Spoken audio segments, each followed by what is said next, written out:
Diba, maganda kasama mo isang babae, it's because gusto ka, hindi dahil wala siyang choice. Tanga, wala kang gagawin. It doesn't mean may game ka. Lahat ng babae makukuha mo. Tandaan mo, kung marunong ka mag-stimulate ng emotions, magre-reply at magre-reply yan. Hey, what's up guys? Good morning.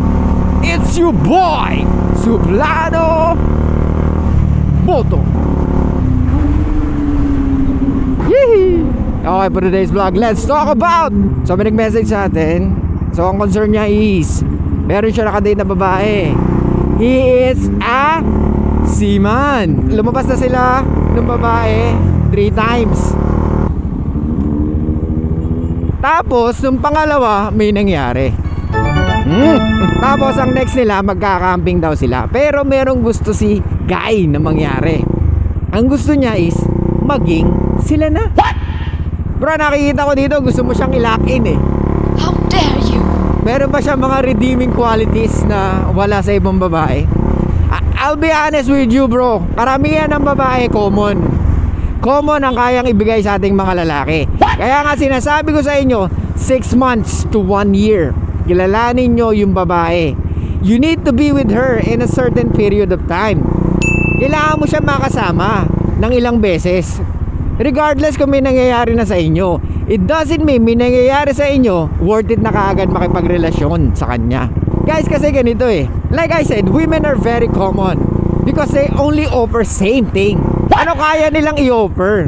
Dapat tinitingnan mo yun bago ka makipagrelasyon. Kasi ang gusto mo, di ba, mapasagot mo siya. Nakilala mo lang siya last September. So anong months lang ngayon, Brad? It's too early bro. Masyado ka na excite. Emosyon ang pinaiiral mo, hindi yung pag-iisip mo. Kailangan pag-isipan mabuti yan, Brad, kasi magsisiman ka, di ba? Aalis ka, babargo ka.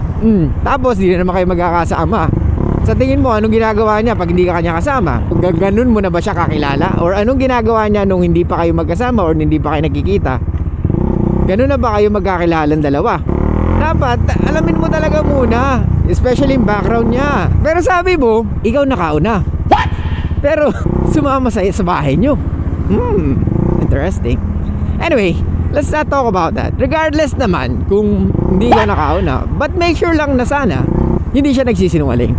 Nasa lalaki pa rin yan eh. Pero syempre, ang prefer ng karamihan lalaki, yung mababa talaga yung body count, or at least 0 body count, diba? Pero swerte pa rin tayo guys, kasi we're living in the Philippines. Kahit pa paano, may mga babae pa rin talaga ang pinapahalagahan yung kanilang pagka-babae.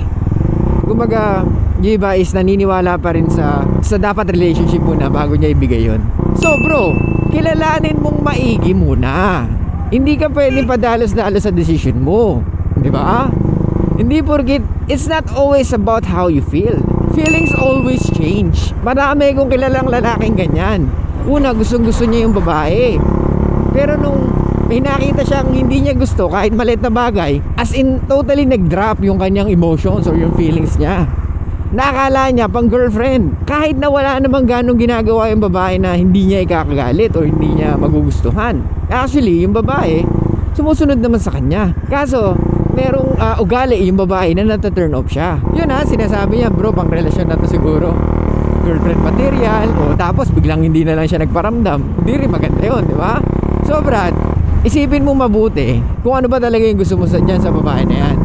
Kung nag-i-enjoy ka lang kasama siya, i-enjoy mo muna. Kasi sa ating mga lalaki, masyado tayo nagmamadali eh.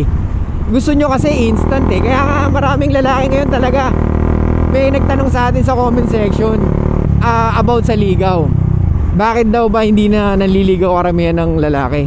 Bro, tingin mo yung mga lalaki ngayon marami pang alam sa panliligaw? May dating app, may Discord. Kumbaga maraming ways how to communicate with women. But still, they cannot fool girls. How dare Diba? you? It's better to know right away yung answer ng karamihang babae once na in-approach mo, diba? Kesa magme-message ka na hindi mo alam at hindi mo nakikita kung talagang gusto ka niya, diba? Iba nga, nai-scam pa, lalaki pala yung ka-message eh. Or alam mo yun, catfish pala eh, diba? Kaya much better pa rin learn to approach, bro. Kasi doon pala makikita mo kagad body language, reaction, tas kung ano sasabihin niya. Doon pala makikita mo ni. At doon ka matututo, hindi sa message. Kasi hindi mo makikita talaga yan eh.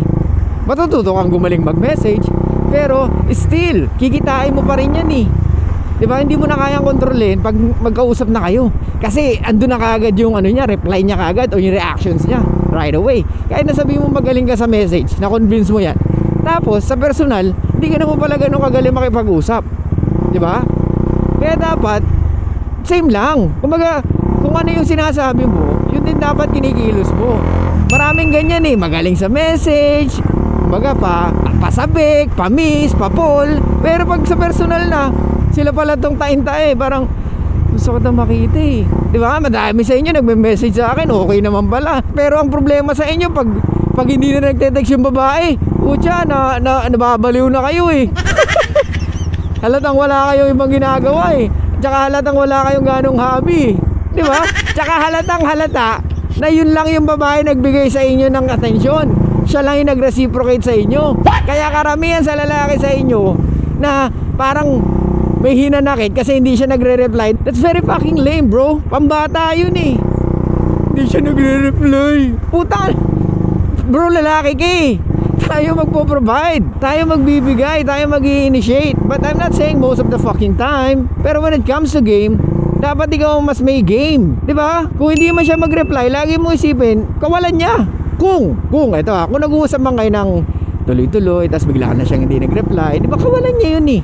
Tandaan mo, kung marunong ka mag-stimulate ng emotions, magre-reply at magre-reply yan, di ba? And okay, sige, para realistic tayo, it doesn't mean may game ka, lahat ng babae makukuha mo. Ang ano dito is matuto ka or matuto tayo. Sa every babae or every EA na namimit natin, natututo tayo. Hindi tayo parang tatanga-tanga, oh, eto na naman next EA, same na naman. Kaya marami nagsasabi, bro, same lang naman eh. Kasi same lang naman yung ginagawa mo. Ayaw mong ipagyamanin yung game mo. Ayaw mong gumawa ng ibang way para mas maging magaling ka sa pag-approach ng babae or sa pagkilatis ng babae. Diba? Yan ang hirap sa ating mga lalaki. Puro tayo rin complain eh. Hindi siya nagre-reply. Anong gagawin ko? Tanga! Wala kang gagawin! What? Apakaiyakin mo naman, di pa nagre-reply. Kaya nga ang babae, pag nakitang ganun kayo, either mata-turn off or itutuloy niya relationship or tutuloy niya pakikipag-communicate sa inyo dahil they are insecure or maybe wala rin silang options. How dare you? Parehas kayong walang options, kaya nagsama kayo. And that's the fucking worst, man. Diba? Maganda kasama mo isang babae, it's because gusto ka, hindi dahil wala siyang choice. Okay, balik tayo kay Seaman. Seaman, Brad, pag-isipan mo mabuti. Kung magjojowa ka, make sure naman na talagang kilalang kilala mo na. I mean, madali makipagrelasyon kasi tayo ang gatekeeper of relationship eh. Kaso, isipin mo na dapat yung bibigyan mo ng relationship, karapat dapat. Hindi mo pwede ibigay basta-basta yan para ang babae na bumuka ka kaagad. Diba? Kahit nasabi mo araw-araw kayo magkausap, araw-araw kayo alam mo yun, nagkikwentuhan. Hindi pa rin enough yun eh, kasi message yun eh. Dapat lagi kayo magkasama. I'm not saying na araw-araw, pero at least man lang meron threshold na tinatawag, 'di ba? Kasi ikaw naman makakaramdam noon at ikaw makakakita noon, 'di ba? Ibabase mo 'yun sa mga kilos niya, hindi sa mga message niya. Guys, ulitin ko, ibase mo sa mga kilos niya at pinapakita niya, hindi sa message niya. Okay? Huwag kayong tanga. How dare you? Ba't ka maniniwala na sinasabi niya na wala siyang ibang ka-message kung sa message niya sinabi? Tignan mo yung phone, maniniwala ako. Kung binigay niya yung phone niya sa'yo, doon ako maniniwala na wala siyang ibang ka-message at pag wala ka nakita. Pero, kung hindi niya kayang ibigay yon at sinasabi niya, what for? Then, alam mo na. Diba? Pero, hindi mo naman kailangan paabutin sa ganun eh. Kailangan mo siyang kilalanin, bro. Dahil tandaan mo, ikaw ang magbibigay. Tayo ang magbibigay ng marami sa kanila most of the time, especially pag in a relationship na sila sa atin. Ikaw ang gatekeeper ng relationship, tayo ang gatekeeper ng relationship. So dapat hindi mo basta binibigay yan. Okay? Huwag kang paabuso. I'm not saying na abusuhin ka niya, pero come to think of it, lagyan mo naman ng konting rasyonal. Ang tanong mo sa akin, paano kaya siya mapapasagot? What? Dapat, unang-una, ano sinabi ko sa mga ibang videos ko, hayaan mong siya ang umamin na gusto ka niya. Tapos from there, kailangan niyang sumunod sa mga rules mo. Wala nang male friends, wala nang BFF, wala na lalaki, wala nang katext na lalaki, hindi na pwede mag-post ng sexy photos. Gets mo? Hindi na pwede magsuot ng mga provocative clothes. How dare you? Ganun muna. Hindi yung gusto mo, relasyon agad. Hindi nyo kasi alam kung ano ang women nature. They are very fucking powerful once they open their leg. O ito, group of guys, may dumaan na babae. Tapos very attractive. Di ba napapatingin tayo? At yung iba na seryoso, nagiging comedian. Sa grupo na inuman, umattend ka. May isang babae doon. Makikita mo, karamihan ng lalaki gumagawa ng way para mapansin ng babae. Di ba? That's because of feminine energy. Ganon ka-powerful ang pagiging feminine ng isang babae. And we all know, tayong mga lalaki, alam natin kung sino ang mas magaling mag-manipulate. Women are prone to manipulate. So yun lang masasabi ko, aralin mo muna siya mabuti. I mean, yung relasyon kung gusto mo ibigay, make sure na kilalanin mo muna siya mabuti. Okay? Guys, huwag kayo padalos-dalos. Huwag tayo tatanga-tanga para hindi tayo matake advantage. I'm not saying na take advantage kayo ng mga kababaihan, pero pag alam kasi nila na meron tayong kayang ibuga, of course, like I said, women are looking for survival value. Tingnan mo muna kung ano yung pwedeng mong wala sa'yo. Tingnan mo kung ano yung kaya niya i-provide. So lang guys, thank you so much. I'll see you guys next time.